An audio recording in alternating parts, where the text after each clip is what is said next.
갚을게요. 꼭 제발 제발 살려주세요. 돈은 어떻게든 갚을 거야. 그럼 당신도 그 짱이라고. 왜 짱이야?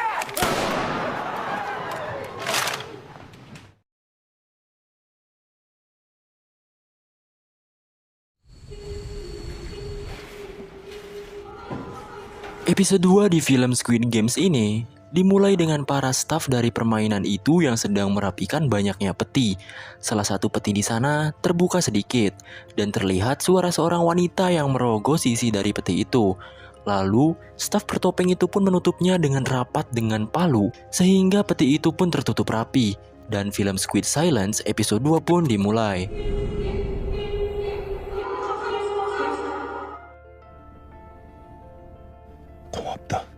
Terlihat orang-orang yang selamat dari permainan pertama sedang melamun dan trauma dengan apa yang mereka alami. Karakter utama kita bernama Gi-hun pun sama. Ia berterima kasih kepada Sang-woo. Sebenarnya Sang-woo adalah teman dekat Gi-hun. Istilahnya satu kampung lah. Begitu juga kepada seorang pria yang menyelamatkan Gi-hun dari permainan pertama. Orang ini berasal dari India yang bernama Ali. Tiba-tiba saja, gerbang dari ruangan beristirahat mereka pun terbuka. Dan ternyata mereka adalah para staf itu.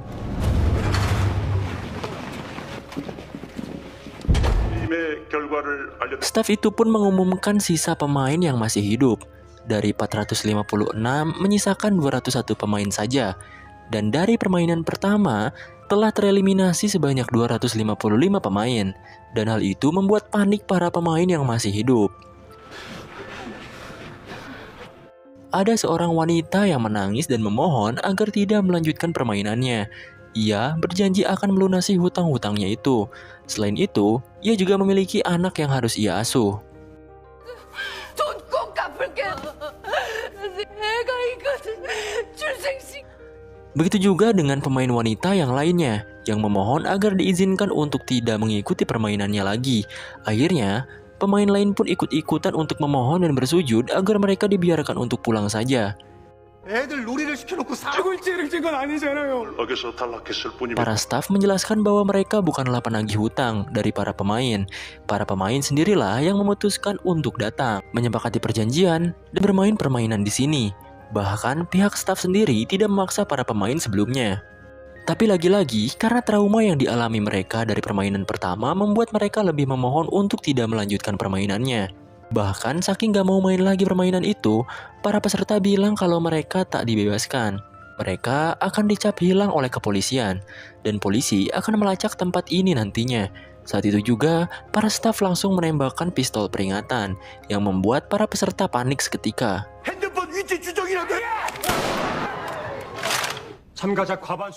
Sang-woo pun memberanikan diri untuk buka mulut. Bahwasannya dalam pasal 3 dari surat perjanjian, yaitu bila mayoritas setuju, permainan boleh dihentikan. Dan staf tersebut membenarkan hal itu. Sang-woo pun meminta para peserta untuk mengambil suara. Dan jika mayoritas memilih untuk berhenti, maka permainan akan dihentikan. Staf itu pun mewujudkan apa yang mereka inginkan. Para peserta merasa sedikit lega layaknya ada secercah harapan kehidupan. Tapi sebelum itu, staf tersebut mengeluarkan hadiah dari permainan pertama ke dalam sebuah wadah yang turun dari atas dengan indah.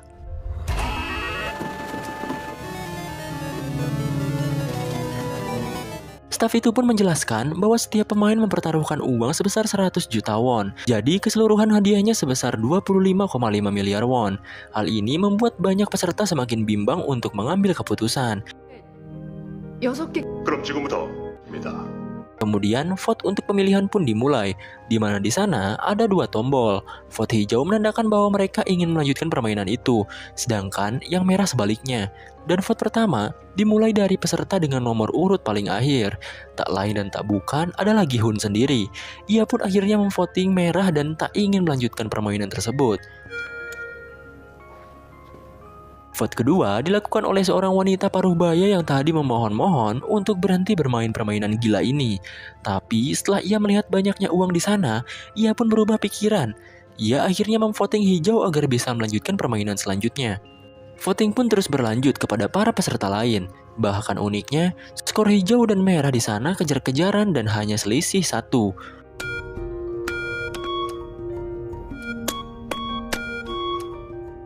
Saat Sangwoo mulai memilih, ia pun dengan pede memilih untuk melanjutkan permainan. Hal ini membuktikan bahwa Sangwoo benar-benar butuh uang. Para peserta pun malah berdebat satu sama lain. Menurut peserta yang memvoting merah, mereka yang memvoting hijau adalah orang-orang stres, di mana mereka mempertaruhkan nyawa mereka demi uang. Bahkan parahnya lagi, mereka tak memikirkan rekannya yang lain jika tereliminasi. Sedangkan di pihak hijau, mereka berpendapat bahwa walaupun mereka bisa bebas, mereka akan tetap hidup susah, dikejar-kejar rentenir, dan penuh dengan kesengsaraan. Makanya dari itu, mereka lebih memilih untuk melanjutkan permainannya. 너 혼자 죽어 이 새끼야. 다 집에 가야죠. 난 나가서 개처럼 살다 죽는. 죽으려면 너 혼자 죽어. Staff pun bilang, apapun hasilnya dari voting ini adalah kesepakatan dari berdemokrasi. Voting pun terus berlanjut, di mana skor setiap voting benar-benar imbang dengan skor setiap pihak adalah 99. Orang terakhir pun dengan nomor urut 1 menjadi penentu hasil voting mereka, dan dia adalah kakek-kakek tua pengidap tumor otak itu. Ia pun mulai untuk memvoting.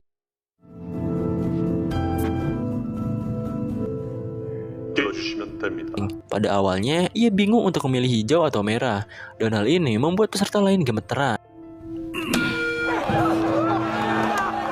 Akhirnya, si kakek itu pun memilih untuk memvoting merah, dan mereka pun tampak bahagia karena tak melanjutkan permainan gila ini. Beberapa peserta yang tak setuju permainan dihentikan kecewa, tapi staf itu bilang bahwa mereka masih memiliki kesempatan di lain waktu. Singkatnya, para peserta pun diturunkan di tempat sepi. Begitupun juga dengan Gi-hun yang kebetulan diturunkan bebarengan dengan Sae-byok. Mereka berdua diikat dan matanya ditutup. Alhasil, mereka pun bekerja sama untuk membuka ikatan itu. Setelah Gi-hun berhasil membuka ikatan Sae-byok, Sae-byok malah meninggalkan Gi-hun. Menurutnya, jika ia melepaskan Gi-hun akan menagih uang yang ia copet di rumah judi waktu itu. Alhasil, karena kasihan, Sae-byok hanya membukakan ikatan di lengan Gi-hun saja. Lalu, ia pun meninggalkannya. 가만히 있어봐. 너 Di lain tempat, Sangwoo dan Ali diturunkan di tempat yang sama. Pada awalnya, Ali meminjam handphone kepada Sangwoo untuk menelpon. Tapi karena HP Sangwoo tak menyala, mereka pun ke swalayan terdekat. Dengan kebaikan Sangwoo, Ali diberi mie instan dan diberi sedikit uang untuk ongkos pulang. Karena awalnya Ali akan jalan kaki walau tempat tinggalnya jauh dari sini. Di tempat lain, Gi-hun melaporkan apa yang ia alami ke kantor polisi karena memang yang ia alami itu sangat-sangat tidak masuk akal. Bahkan saking tak masuk akalnya, Pak Polisi di sana meremehkan apa yang Gi-hun ceritakan. Lalu Gi-hun pun memberikan bukti yaitu nomor telepon yang pernah diberikan oleh mereka. Polisi itu pun mencoba untuk menelpon nomor yang ia berikan. Tapi saat ditelepon, ternyata malah tersambung kepada ibu-ibu yang sudah berumah tangga. Akhirnya Gi-hun pun mencoba menelpon nomornya. Dan anehnya, nomor itu tidak terdaftar. Kemudian, kita ditunjukkan seorang detektif bernama Junho yang melihat kartu nomor yang diberikan Gi-hun di kantor polisi. Gi-hun yang pulang ke rumah, tampak rumahnya kosong tak ada siapa-siapa. Ia pun mencarinya dan tak disengaja, Gi-hun malah bertemu dengan Sangwoo. Sangwoo terlihat sedang mengawasi ibunya berjualan. Saat itu, Sangwoo menceritakan masalahnya, bahwa ia sedang terlilit hutang dari perusahaannya, dan ia juga memiliki kasus penggelapan dana. Kemudian, Gi-hun menemukan ibunya yang sedang berada di rumah sakit. Dinyatakan bahwa ibunya mengalami penyakit diabetes. Dokter juga bilang ibunya Gi-hun harus diberi perawatan lebih. Ibunya Gi-hun memutuskan untuk pulang karena tahu keadaan ekonominya yang kurang baik. Gi-hun akhirnya berjanji pada ibunya bahwa ia suatu saat akan pulang membawakan banyak uang. 내또 가져올게. Kita pun diperlihatkan kembali kepada detektif Jungwoo. Ia sebenarnya sedang mencari kakaknya yang tidak ada kabar. Lalu Jungwoo pun mencari ke apartemen kakaknya. Menurut ibu kos di sana, kakaknya Jungwoo ini tidak pulang beberapa hari. Bahkan ia tak pernah kembali atau mengangkat telepon darinya. Setelah bisa masuk ke apartemennya, Jungwoo pun memeriksa barang-barang di kamar itu. Dan uniknya, Jungwoo menemukan sebuah nomor kartu yang bentukannya sama seperti apa yang ia lihat saat Gi-hun memberikan kartu itu di kantor polisi. Di sisi lain, Sae-byok sedang bertemu dengan adiknya. Adiknya itu meminta janji Sae-byok yang katanya bakal bawa balik ibunya. Ia pun akhirnya berjanji kepada adiknya itu bahwa tahun depan mereka akan bisa tinggal bersama. Jungwoo akhirnya menemui petugas polisi yang pernah berinteraksi dengan Gi-hun. Ia akhirnya meminta alamat Gi-hun. Di sisi lain juga, Ali sedang mengunjungi pabrik tempat kerjanya. Ia langsung menemui atasannya dan menagih upah yang harusnya ia bayar selama bekerja di sana. Atasannya itu bilang bahwa dirinya juga tidak punya uang karena bisnisnya ini belum ada pemasukan. Bahkan katanya para pekerja lain pun sama belum dibeli upah. Ia pun juga beralasan sakit dan tak bisa ke rumah sakit. Tapi terlihat ada banyak uang yang tergeletak di meja si atasan ini. Ia pun mengambilnya dan memasukkan ke dalam sakunya sambil pergi beralasan ada urusan. Ali pun mengejarnya dan terus-terusan memaksa atasannya untuk membayarnya. Dan mereka akhirnya malah ribut adu pukul di mana si atasannya ini tangannya masuk ke penggilingan di pabrik itu. Ali yang melihat uang atasannya itu jatuh langsung mengambilnya dan berlari kabur cepat-cepatnya. Di sisi lain, Sae-byok mengunjungi suatu tempat. Ia bertemu dengan seorang pria, di mana Sae-byok diperintah untuk melakukan pencurian. Sae-byok menyiram pria tersebut dengan kopi panas, dan mengancam pria itu, jika ia tidak menempati janjinya, maka leher pria itu akan digorok. Selain itu, Sae-byok juga mencuri uang di saku milik pria itu. Di suatu toko, ibunya Sang-woo sedang menelepon dengan Sang-woo sendiri. Ibunya Sang-woo belum tahu kalau Sang-woo sedang dilanda masalah. Selama ini Sang-woo hanya berpura-pura sukses kepada ibunya itu. Tak lama kemudian, seorang pelanggan pun datang. Si ibu itu menceritakan sedikit tentang Sang-woo, bahwa Sang-woo sedang sibuk berbisnis di Amerika. Dengan agak cukup sombongnya, ia menceritakan soal anaknya itu kepada pelanggan di sana. Tak lama kemudian, 2 orang dari kepolisian pun datang ke toko itu. Ia mencari Sang-woo, di mana sekarang Sang-woo menjadi buronan karena penggelapan dana, pemalsuan dokumen pribadi, dan pelanggaran undang-undang tentang tindak pidana ekonomi. Terlihat wajah si ibunya ini tak percaya dengan apa yang dilakukan anaknya yang ia banggakan selama ini. Sedangkan, Sang-woo yang sedang pusing dengan semua masalahnya, ia hanya bisa pasrah berendam dengan menggunakan pakaian sambil minum soju. Lalu tiba-tiba saja terdengar suara bel yang terus-terusan berbunyi. Saat Sang-woo sampai di depan pintunya, ia mendapatkan sebuah kartu yang pernah diberikan kepadanya saat join permainan gila kemarin. Kartu itu bertuliskan tanggal waktu dan tempat. Jika Sang-woo ingin join lagi ke permainan, bisa gas pada waktu tersebut. Di tengah malam diguyur hujan yang deras, Ali sangat panik karena kejadian siang tadi. Istri Ali menanyakan, dari mana uang yang Ali bawa ini? Ali hanya menyuruh istri dan anaknya itu pergi dan menyiapkan pesawat untuk pulang kampung. Ali juga berharap pada istrinya agar bisa mengerti keadaan Ali sekarang. Di tempat lain, Gi-hun menemui temannya yang di episode 1 kemarin bermain judi bersama. Ia berusaha meminjam uang sebesar 3 juta won untuk membayar biaya perawatan ibunya sendiri. Tapi sayangnya, temannya ini tak bisa membantu. Saat percakapan belum berakhir, istri temannya itu menyuruh suaminya itu untuk masuk dengan sinis. Akhirnya, Gi-hun hanya bisa meratapi nasibnya yang sangat sulit di depan minimarket dengan beberapa botol soju. Tiba-tiba saja, datanglah kakek-kakek peserta nomor 1 kemarin. Gi-hun mengajak ngobrol dengan baik-baik kakek itu. Bahkan, dengan sopan, Gi-hun menuangkan soju untuk si kakek. Si kakek bilang, kalau si kakek akan ikut kembali ke permainan Dajjal lagi. Alasannya si kakek, karena menurutnya, hidupnya sudah tak lama lagi. Ia juga gak mau diam menunggu hari kematiannya. Dan siapa tahu, ia bisa menang di permainan sana. Si kakek juga bilang bahwa yang dikatakan orang-orang di sana benar, bahwa kehidupan di sini lebih menyiksa. Di lain tempat, Bang Jabrik sedang berbicara dengan bawahannya. Ternyata Bang Jabrik ini adalah salah satu pemimpin geng. Rekannya itu bertanya, kemana aja bos berapa hari belakangan ini gitu. Kok menghilang gitu kan? Karena hujan, mereka akhirnya berteduh di mobil untuk membicarakannya. Setelah bawahannya ini tahu kemana aja Bang Jabrik pergi, ia tampak tak percaya dan menganggap itu semua dusta. Awalnya, Bang Jabrik memerintah bawahannya ini untuk mengumpulkan anggota sebanyak mungkin dan menyiapkan persenjataan. Tujuannya untuk merampok semua uang yang jumlahnya miliaran won di dalam game itu. Si bawahannya ini tiba-tiba jadi tengil gitu. Dia juga tahu aib Bang Jabrik, bahwa Bang Jabrik kalah bermain judi Filipina dan memiliki hutang yang banyak.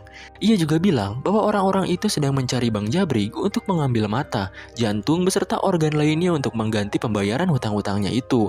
Dan benar saja, para penagih itu pun datang bergerombol. Bawahannya yang hendak pergi langsung ditusuk oleh Jabrik. Ia pun lari dari kejaran para penagih itu dan melompat ke dalam air. Welcome to Korea! Gi-hun terus-terusan meminjam uang kepada orang yang ia kenal termasuk mantan istrinya sendiri. Ia meminjam ke mantannya itu sebesar 2 juta won. Tapi mantan istrinya ini bilang bahwa ia juga hidup pas-pasan dan tidak bisa membantu Gi-hun. Gi-hun meminta mantannya itu untuk pinjam saja ke suaminya. Karena gak tahu malu gitu kan. Mantannya ini marah besar kepada Gi-hun. 뭐 아빠 쓰러졌어. 그날 죽었어. 나 혼자 기다시피. 우리 왔어. Tiba-tiba suami sang mantan beserta anak-anaknya pun datang. Gi-hun langsung pergi meninggalkan mereka semua dan berpamit kepada satu-satunya anak Gi-hun ini. Gi-hun pun pergi dari tempat itu di tengah derasnya hujan. Tiba-tiba si suami mantan pun menghampiri. Dari hasil gibahannya bersama istrinya, suami baru itu memberikan uang yang Gi-hun butuhkan. Awalnya Gi-hun menerima dan berterima kasih. Tapi ia memberinya dengan ikhlas tanpa harus dibayar. Asalkan Gi-hun tak boleh mengganggu atau bertemu dengan anak dan mantan istrinya lagi. 자꾸 이런 식으로 무슨 나쁜 우리만 다 들을 줄 알아. Pun langsung memukulnya saat ia sedang berbicara. Ia pun melemparkan semua uang itu kepada si suami mantan. Tak disangka-sangka, ternyata sedari tadi Gi-yong atau anaknya si Gi-hun melihatnya. Terlihat raut wajah yang sangat sedih dari Gi-yong karena keluarganya mengalami broken home. Detektif yang mencari kakaknya yang hilang itu pun mengunjungi Gi-hun. Ia bertemu saat si Gi-hun itu moodnya nggak baik. Jung-woo bertanya soal kartu dan laporan yang Gi-hun berikan pada petugas polisi. Ia datang kemari ingin tahu seluk-beluk apa saja dari semua ini. Karena kakak dari Jung-woo masih belum ditemukan dan ia menemukan kartu nama yang sama dengan yang dimiliki oleh Gi-hun. Karena Gi-hun moodnya sedang nggak baik-baik aja gitu, ia pun nggak bisa ngebantu Jung-woo saat ini dan masuk ke dalam rumahnya. Saat Gi-hun hendak membuka pintu rumahnya, ia pun mendapatkan kartu permainan itu lagi dan alhasil, Gi-hun akhirnya memutuskan untuk ikut kembali permainan itu dan menunggu jemputan dari staf yang akan datang. Begitu juga dengan Sang-woo yang ikut kembali karena masalah hidupnya rusak berantakan. Bang Jabrik yang juga ikut karena hutang ke orang Filipina yang numpuk. Sae-byok yang kembali ikut, si kakek yang sudah pasrah dengan hidupnya, dan juga Ali yang hidupnya juga kesusahan dan menimbulkan banyak masalah.